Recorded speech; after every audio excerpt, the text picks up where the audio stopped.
नमस्कार, मी आहे आपला प्रिय बल्लव आचारी Sanjeev Inamdar and welcome to my YouTube channel ज्याचं नाव आहे स्वाद यात्रा. आणि आज आपण ह्या एपिसोडमध्ये पाहणार आहोत एक फर्स्ट क्लास प्रोडक्ट तयार करणार आहोत. तर त्यातला पहिला इन्ग्रेडियंट म्हणजे आपल्याकडे बॉईल्ड पोटॅटो, आपण ज्याला म्हणतो उकडलेला बटाटा, साधारण एक अर्धा किलो आहे आपल्याकडं. आपण तो वापरणार आहोत. आणि परवा काय झालं की दूध नासलं तर त्याचं आपण असं एक पनीर करून घेतलं तयार. तर हे पनीर एक आपल्याकडे साधारण एक काय म्हणतो 175 ग्रॅम्स आहे.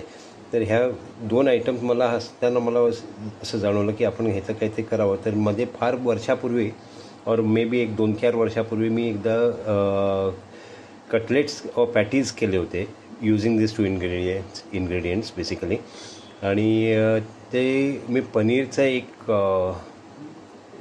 मॅश केला आणि त्याच्यामध्ये थोडेसे काही इन्ग्रेडियंट्स घालून त्याचं एक स्टफिंग तयार केलं. आणि हे बटाट्याच्या आवरणमध्ये नाही तर म्हणतो आपण बटाट्याच्या कोटिंगमध्ये आपण त्याला स्टफ करून आपण त्याची एक फर्स्ट क्लास पॅटी करणार आहोत. तर चला पाहू आपण हे कसे करायचे. स्टफिंग करायला आपण सर्वप्रथम आपण आधी पहिला थोडीशी हिरवी मिरची चिरून घेणार आहोत. बारीक अशी चिरून घ्यायची आहे आपल्याला. त्यासाठी मी त्याला आधी स्प्लिट करून घेतली आणि मग आता कारण काय आहे ती तोंडात यायला नाही पाहिजे खाताना. ॲट द सेम टाईम आपल्याला त्याचा चटका किंवा त्याचा तिखटपणा जाणवला पाहिजे. तर त्यासाठी आपण ही बेसिकली बारीक चिरून घेणार आहोत. तर ही आता शेफ स्टाईलमध्ये आपण हे बारीक करून घेऊ. आता हे मी तयारी करेस्तोवर तुम्ही मला डेफिनेटली कळवू शकता की तुम्ही देशातल्या कोणत्या भागातून और जगातल्या कोणत्या भागातून हा व्हिडिओ पाहताय आणि हा व्हिडिओ तुम्हाला आवडतो की नाही. कारण हा प्रकार जो आहे हा जास्ती करून आपल्याला फक्त कुठेतरी मोठ्या रेस्टॉरंट्समध्ये चुकून मिळाला तर मिळाला. थोडीशी कोथिंबीर घेतलेली आहे, ती पण आपण अशी बारीक चिरून घेणार आहोत.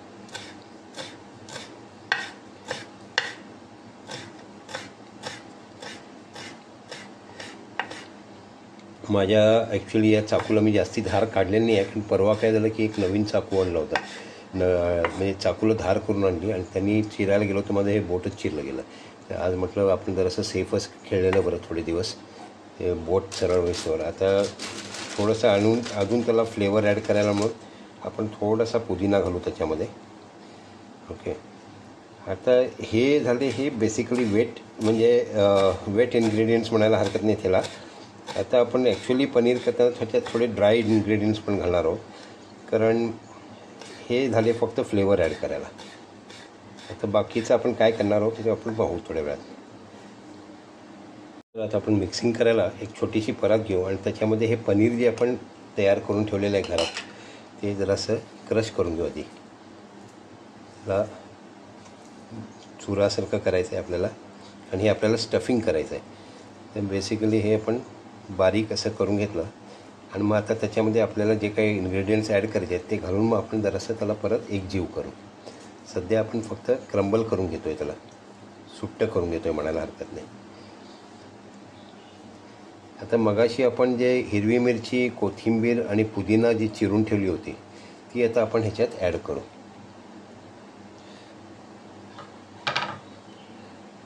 मीठ इतक्यात ॲड करू नका. मीठ हे माझ्या मते तुम्ही लास्ट मोमेंट ॲड करा, कारण काय होतं मीठ लावलं की बरोबर याला पाणी सुटायला लागतं. तर त्याच्यासाठी आपण मीठ नाही घालणार आहोत. आत्ता मीठ एकदम शेवटीला घालणार आहोत. आता आपण ड्राय इन्ग्रेडियंट्स घालायला सुरू करतो आहे. तर त्याच्यात आपण थोडीशी धणे पावडर, थोडी जिरं पावडर, आंबटपणाला थोडंसं आमचूर पावडर घालते मी आणि चटपटीत व्हायला आपण थोडंसं चाट मसालाही घालतो आहे.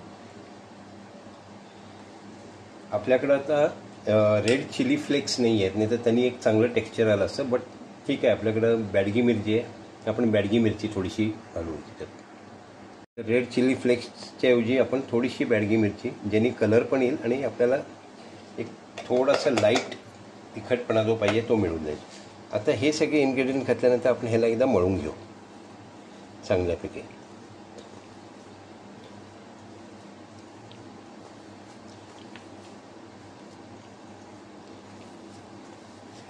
आता आपल्याला माहिती आहे की चाट मसाल्यामध्ये मीठ असतं काय, त्यामुळे मी आता एक्स्ट्रा मीठ आत्ता घालत नाही आहे. नंतर मी चव घेऊन पाहिन ह्याची कशी होती आहे. हे अगदी एकजीव करून घ्यायचं आहे आपल्याला. तर तोपर्यंत आपण चांगलं मळून घेऊ ह्याला, आणि मळून झालं की मग ह्याला आपण त्याचे छोटे छोटे गोळे करून ठेवू स्टफिंग करायला. तर चला आता आपण सध्या हे मळेस्तोवर पुढची प्रक्रियाकडे वळू. आपण काय करणार आहोत, खिसणीच्या ह्या मोठ्या भागाने आपण त्याला बटाट्याला खिसून घेणार आहोत.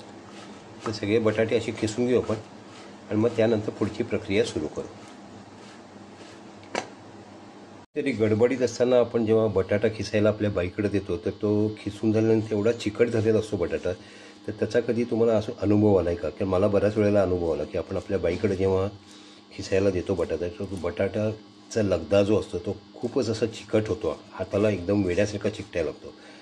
तर त्याच्या मागचं कारण असं आहे की ते लोक जे आहेत ते खिसताना असं खिसतात, दाबून दाबून. त्याच्याने त्याचं काय म्हणतो आपण, स्टार्च जे आहे ते लवकर निघतं. वेरॅज खिसायची ॲक्च्युअल पद्धत कशी आहे की प्रत्येक वेळेला उचलून असं याचं प्रेस करायचं नुसतं. त्याच्या अशा सल्ली जसं म्हणतात ना तसं पडल्या पाहिजेत, तर तो जनरली जास्ती चिकट होत नाही. This is one of the science which, म्हणजे मला जे समजलं ते मी सांगतो आहे तुम्हाला. तरी तुम्ही पण करून पहा आपल्या आपल्या पद्धतीने. तर हा बटाटा मी असा प्रत्येक वेळेला उचलून त्याला खिसतो, त्यामुळे ते माझा जनरली असा चिकट होत नाही. आता आपण थोडंसं त्याच्यामध्ये मीठ घालणार आहोत, साधारण एक दीड चमचा अंदाजाने, तुमच्या अंदाजाने कसं पाहिजे तसं.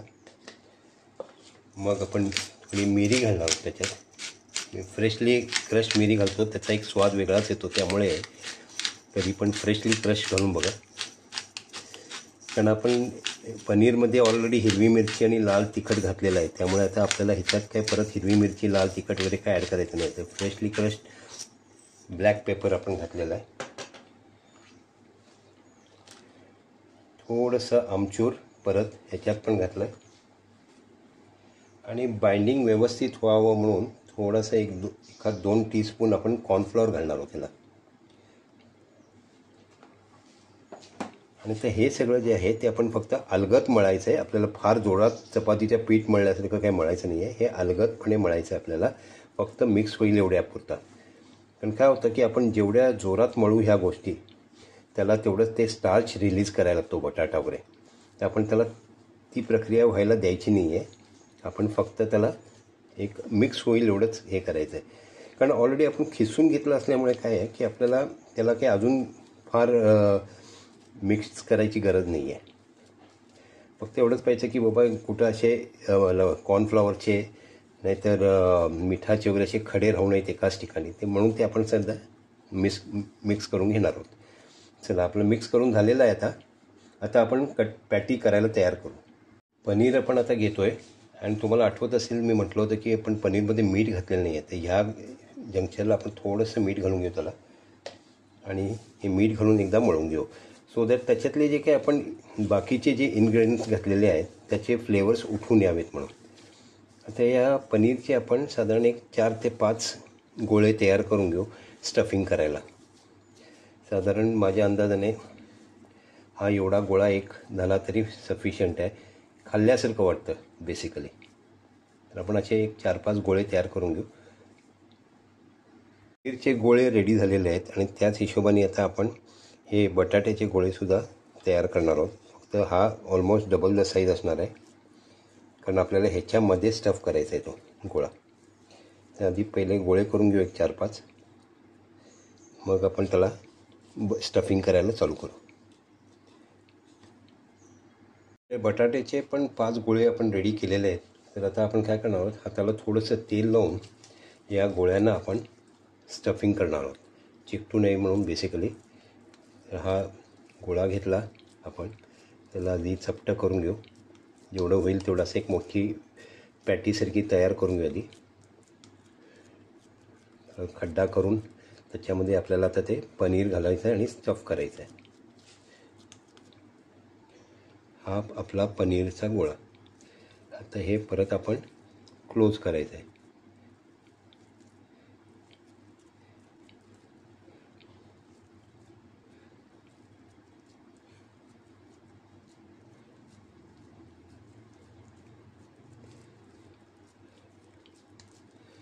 तर आपण ह्याला व्यवस्थित प्रेस करून आहे ना एक शेप देऊ.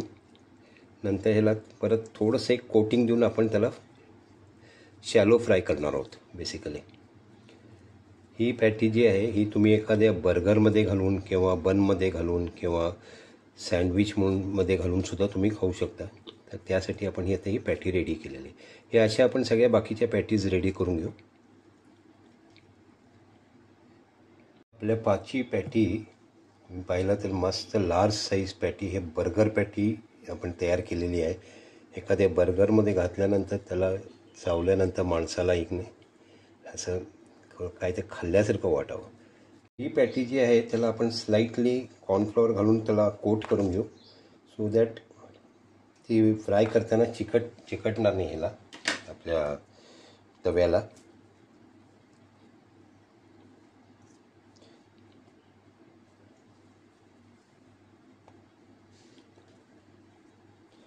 हे असं राऊंड आणि पाहिजे तेवढा गोल असं फर्स्ट क्लास असा पॅटी आपली रेडी झालेली आहे. स्टफ पनीर पॅटी ही आता आपण अशी करून ठेवून देऊ. सगळ्या पॅटी अशा आपण रोल करून घेऊ त्याच्या कॉर्नफ्लॉवरमध्ये.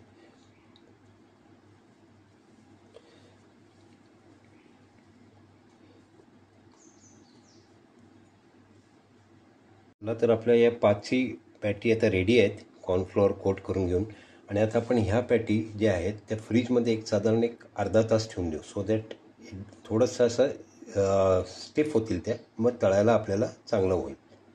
हे पॅटीज आता मी फक्त कॉर्नफ्लोअर लावून कोट करून त्याला फ्राय करायला लागलो. तवा फ्राय म्हणा नाही तर शॅलो फ्राय म्हणायला हरकत नाही, ह्याला सॉर्ट ऑफ आहे. बट तुम्हाला पाहिजे तर तुम्ही मैदा आणि कॉर्नफ्लोअरचं एक पेस्ट करून त्याला कोट करून त्याच्यावर ब्रेड क्रम्स लावून डीप फ्राय पण करू शकता आणि एकदम क्रिस्पी करून खाऊ शकता. हे मला नुसतेच खायचे होते, त्यामुळे मी फक्त कॉर्नफ्लोअरचं एक कोटिंग दिलं की बाबा आपल्याला तव्याला चिकटू नये म्हणून बेसिकली. आणि आता हे आपण त्याला फ्राय करतो आहे. आता पलटूया ह्याला.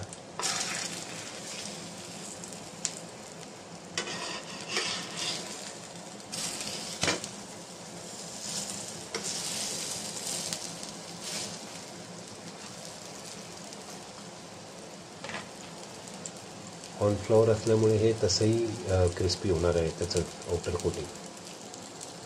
आपलं कटलेट झालेलं आहे, त्यामुळे आता आपण काढून त्याला फर्स्ट क्लासपैकी प्लेटिंग करू. चला तर आपण आता सर्व करू आपण क्रिस्पी फ्राय केलेले हे बर्गर पॅटी. मी फक्त 2च तुम्हाला दाखवण्यापुरता काढलेले आहेत. तर तुम्ही पाहत असाल की त्याचा फर्स्ट क्लास त्याला कोटिंग आलेलं आहे आणि ते कोटिंगसुद्धा क्रिस्पी आहे आणि ॲट द सेम टाईम वरून क्रिस्पी असलं तरी आतून खूप सॉफ्ट आहे. आणि त्याच्यामध्ये बेसिकली बटाटा आणि पनीर आहे, त्यामुळे दोन्ही सॉफ्ट इन्ग्रेडियंट्स असल्यामुळे ही ओव्हरऑल पॅटी सॉफ्टच असणार आहे. बट फक्त कोटिंग कडक होईल तिथं. आता आपण पाहू आतमधून हे पॅटी कशी दिसते आपल्याला. आता आपण कट केलेलं आहे आणि हे स्टफिंग आतमध्ये असं दिसणार आहे आपल्याला. इतकं फर्स्ट क्लास स्टफिंग झालेलं आहे त्याचं की आता माझ्या तोंडाला आत्ताच पाणी सुटलेलं आहे खायच्या आधीच. तर मी आता हे बर्गर पॅटी जे आहे आम्ही नुसतंच खाणार आहोत आणि त्यासाठी आम्ही हे केचप नाही तर टोमॅटो सॉसबरोबर सर्व करू. आणि त्याबरोबर एक तहान भागवायला म्हणा की एक ड्रिंक आहे, म्हणजे ब्लू कुराको ड्रिंक म्हणतात त्याला, तर ते ब्लू कुराको ड्रिंक बरोबर सर्व केलेलं आहे.